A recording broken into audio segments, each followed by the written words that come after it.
All right, man. I want to say thanks for coming on the program. I'm glad you hit me up last week and we had a really good conversation. And you were teaching me how to fish. Yeah.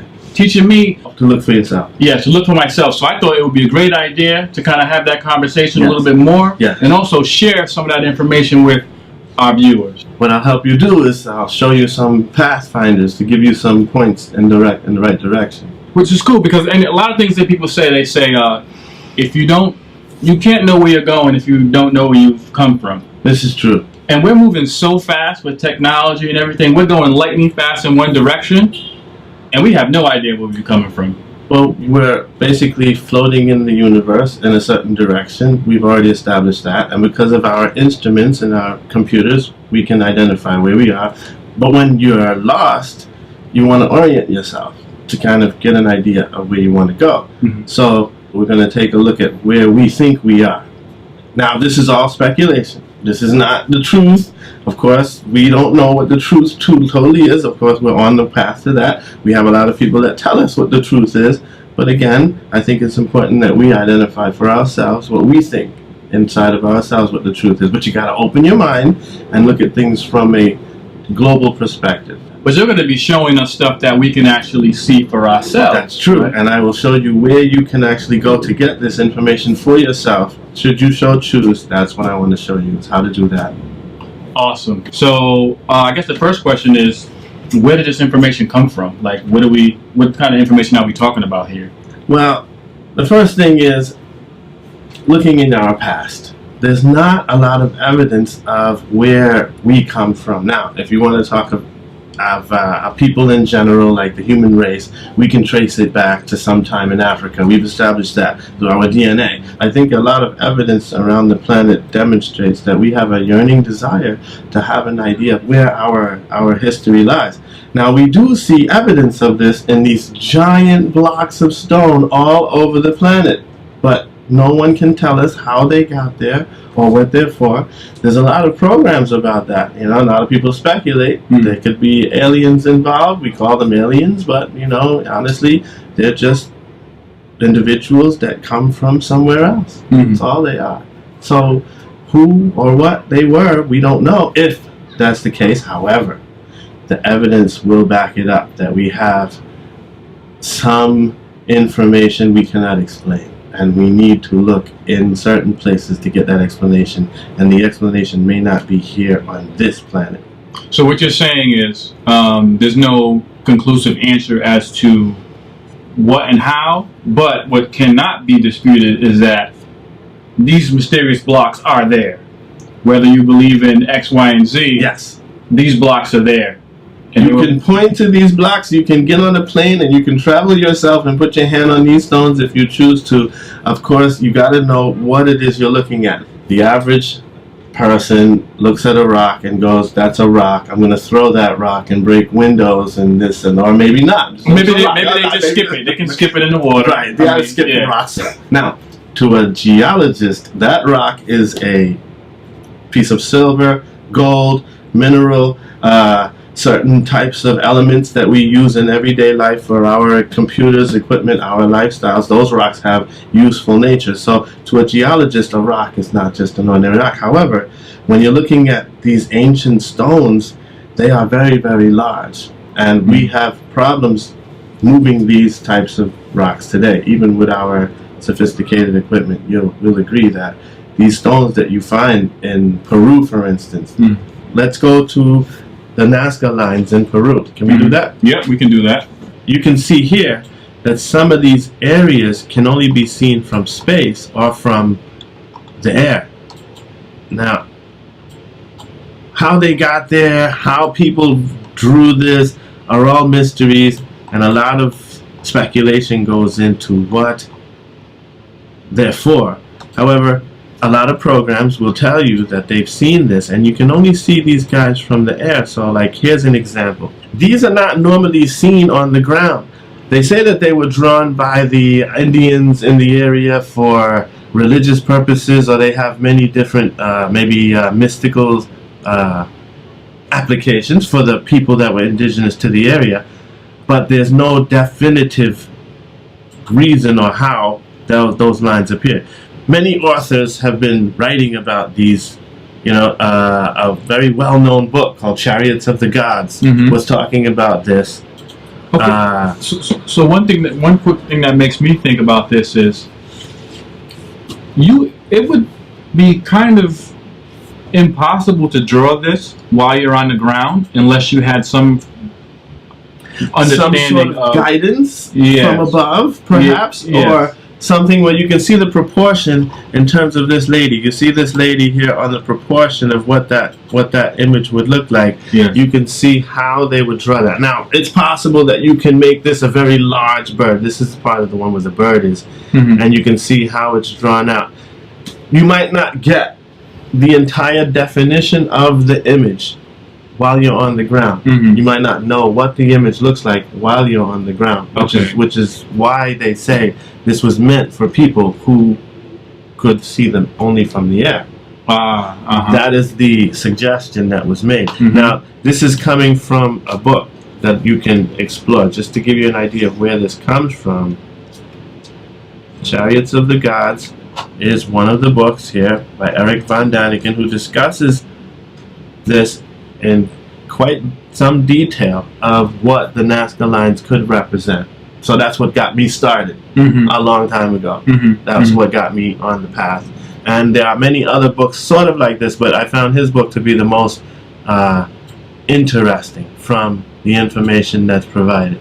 Now, he is the one that first came out with the idea that we had ancient aliens, that there were those who came from somewhere else to develop human society. Now, when we speak of the term aliens, we typically have an image of people. Right now, we have illegal aliens, but that's not the same as illegal aliens. But we do have. Well, I'm not even talking about the Donald Trump aliens. Right. I'm talking about the movie. Right. Aliens. We're not. When we say aliens, we don't think of the image of aliens that we typically have in our popular movies with the big heads, funny eyes. Well, are we talking about people that were possibly precursors to us, but Most came from likely. somewhere else? There's evidence to support that. Here's another one. Now, Pumapunku is also in the heights of Peru. You'll notice that this also has a location that is there. Now, what's extraordinary about this, which I'll show you, it's out here near Bolivia, okay, and they have evidence of stones that have been unearthed that have evidence of machining. And this is something that they show in that movie, Ancient Aliens. If you ever watch that movie, Ancient Aliens, they have that conversation about how this could not have been done necessarily without the use of extraordinary tools that we use today. You'll notice that these blocks here are stacked. They find them stacked, and they also find that these guys are able to be shaped, and they're all built to precision. Now, I am not an expert on stonework, but there are people who are experts on stonework who go there and talk about what these guys are made from. And I understand that these guys are made from granite and diorite. That's what I understand. And the only thing harder than diorite is diamond. And these types of stones are found buried in this area. And if you look at the way that the design is made, these cuts are very precision made. So you need very precise. You need a very strong tool to be able to cut very that. Precise. And you can see, for instance, here's another one. This one actually got my interest. This one here is what sparked my interest. If you'll get an idea of what that looks like. This has a cut that goes through the middle. And you'll see that it goes through the middle and there's a hole. Now, what that purpose of this stone was for, we're not sure of. But there is evidence that this was destroyed in some major cataclysmic event. And there's evidence that this was not the only thing that was destroyed. What really gets me is that we don't have evidence of the tools that they used to do this, if they did do this. These types of stones would require some sort of plan, that this is not just put together without some sort of design.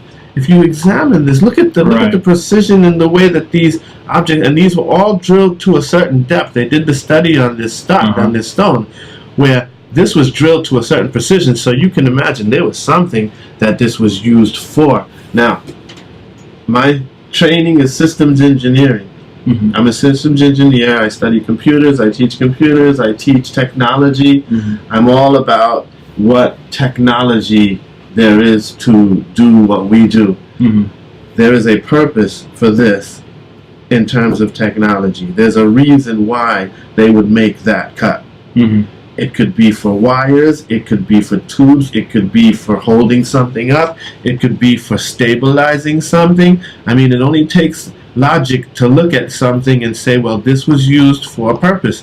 The purpose may have been not decoration. Right, not decoration. Well, there could be, well, yes, but not this one. This image was not decoration. There are some for decoration. I've seen that, and I can show you some, but not this one. This particular stone sparks my interest from that technology. And that's what gets me started. I begin with this because this is really where I say, well, why?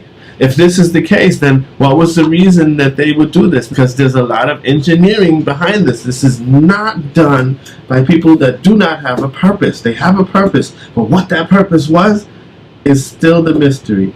From what I see, some people are saying that maybe some of the things, like when we talk about the pyramids and things like that, were built to withstand potential cataclysms. Cataclysms, yes. And the way that these rocks were built demonstrates that. For instance, what they have discovered in these rocks. And this is evidence not only found in Puma Punku, by the way. They find this in a lot of anomalies around the world. A lot of ancient architecture will demonstrate that they've used this. Now, websites that talk about UFOs and all that, of course they're getting into that, but that does not take away from the fact that these stones were linked with what they call these metal clamps. However, to find metal clamps in the middle of these stones, number one, definitely for more stability. Earthquake, this is not moving with a metal clamp in between it. Yes, I can see stability. That is a very good technique for engineering stability within your blocks. And that clamp looks melted in there. Yes, that had to be melted. In fact, evidence would dictate, they say that in order to have this there, it was probably poured in when they put these clamps there. That's really what they're talking about here. When analyzed, they show platinum, and platinum melts at 1700 degrees Celsius. And aluminum, which is supposedly not discovered and produced in quantity till the 19th century. They find aluminum in these clamps. Some metal that has not been discovered till the 19th century. I would say it's not been rediscovered until the 19th century. Here we have that evidence, which again brings up more questions. This raises more questions than it answers. But the fact that they put this in there says that this was poured in on the spot. Meaning they had a portable smelter. In Peru, in Bolivia, in Egypt, and in Cambodia, they had a portable smelter to pour the metal in on the spot. And this is coming from people who've done a lot of studies. A lot of studies are going back into time, and there's books written on this. I mean, I've got one here by Robert Skoke. He's a PhD. He's, Voices of the Rocks. That's one. They will talk about this as well. Because if we're going to truly look at how this was done and agree that there was technology and there were tools, that's when I go to work. Now I want to know, where were the factories to build those tools? Where are the places that we built that? If we built it. If we didn't build it, who built it? And where are the factories that built that? And that's the problem that I've always had. I've always asked the question, whenever we look at these ancient things, we find pots and bowls and things like that. We find pots and bowls. In fact, we find very sophisticated pots and bowls. We find rock pots and bowls. In fact, there's a bowl in Egypt that they find that is curved from the inside. Now, they can understand curving a rock pot from the outside because you can chip away at that. but to actually make the inside curve around the edge from the top on the inside. They said, now that is an amazing feat, to actually get the internal curvature from the top. They've examined that. This is in Egypt. And yes, we find that. And we find basic pottery too. We find very elementary pottery alongside of very sophisticated objects as well. It's just that the sophisticated objects are a lot older than the very rudimentary objects. The ancient stones are much more perfect than the Inca stones, which are right on top of the ancient stones. And a picture of that can be found here. Ancient pottery in Egypt. You'll see some examples, but I'll put the rock pottery to give you an example. With stone, I should say stone, not rock. Stone. Because these guys did this with stone, and the way that they carve these out is really what gets a lot of us to figure, well, what kind of tools could they have possibly used to do these types of. This one is the most famous, this one here. This one is the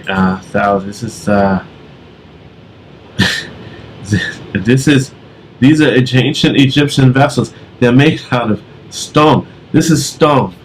Inside of that edge here is a curved area that goes down to the bottom and comes up. Inside. It is not linear. The way we would do it would be linear because of the tools we have. We would be hard pressed to do this from the internal. Right. But apparently that must have not been so hard for them. So what tools could they have possibly used to do this? Now they're going to tell us that they had copper and chisels. Okay, so this is great. Okay, that's fine. Copper and chisels. Okay, we'll go with that. But the evidence doesn't speak to that. The evidence speaks of the very sophisticated tools. The question again: where possibly could these tools have been created? And there's no evidence of these tools when you go digging for this kind of part. You'll find the artifacts, but you won't find the evidence. If we can put together the timeline, we may find that this is part of the new information that we're coming out with from space. Turns out that our rovers are out taking pictures of other planets, and they're coming up on a lot of interesting artifacts. This is what leads us to this conversation about what pictures are we getting from the moon and from Mars and from our other planets. This is something that we need to examine as well. So since Mars is our sister planet. What makes Mars our sister planet? What does that mean? Because I see Mercury and Venus there. Well, they're too close to the sun, and we don't know if our survival can be sustained there. Okay. But Mars definitely is a planet that can, and there's evidence to support that we could have, and there's a lot of information coming down that we don't know about yet. All right, that makes sense. Now here's a question though. You just to go back a little bit, you said it's all in the rocks. The question I had is, so one of the things I always struggled with is, and kind of the comment I made about why do we always find pots and bowls? You know, why don't we find, for example, a computer mouse or anything? We only find like very primitive type of things. That's true. Could it be because rocks are one of the only things that can survive that long? Yeah, let's take your cell phone and put this cell phone inside of the mountain and crush it under about 10,000 pounds of pressure and over maybe a certain amount of time. You might come out and still have a little bit of the plastic. I think that this plastic case might still be available. But it'll look like a shiny rock. Yeah, it'll be a shiny, right? And if we want to take a photograph and blur it out, then you won't really know what it really is. Right. But this is where we are now, looking at objects that we can't explain. Now, who's to say? There are a lot of evidence that we find in strata that we can't explain. And there's a book that you want to look up. It's called Forbidden Archaeology, written by Michael Cremo and Richard L. Thompson. Now, these guys are studying artifacts that are found in locations that you normally would never find. And if you go and look at some images of what's found in some strata, in some ranges like this. Mm-hmm.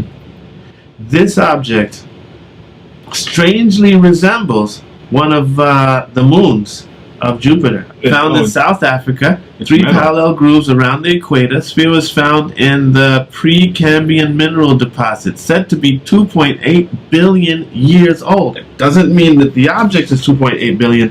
However, where they found this object, they're digging in an area that the archaeologists have determined to be 2.8 billion years old. And they find that this is carved, that this is not by accident. This is not a natural rock formation. When you get into some other artifacts, there are all types of things. You know, you could click in Google all day long and find this, but we're really looking on what is the path to us. And if all of these objects are so old and we don't have any tools, where could these tools have been made? I'm looking at off planet. Only because I can't find anything on planet. There must be something off planet.